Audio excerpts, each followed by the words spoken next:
আসসালামু আলাইকুম বন্ধুরা, সবাই কেমন আছেন?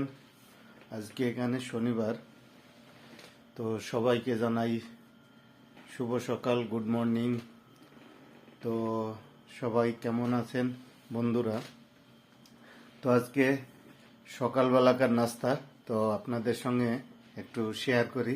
সকালবেলাকার নাস্তা কি কি আমার।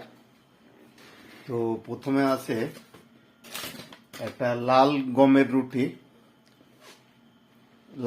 রুটি প্রথমে। তারপরে আছে আপনার একটা মুরগির কিমা দিয়ে, আলু দিয়ে আর লাউ দিয়ে।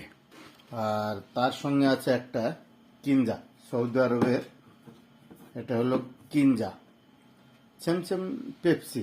এটা হলো ডাইড, জিরো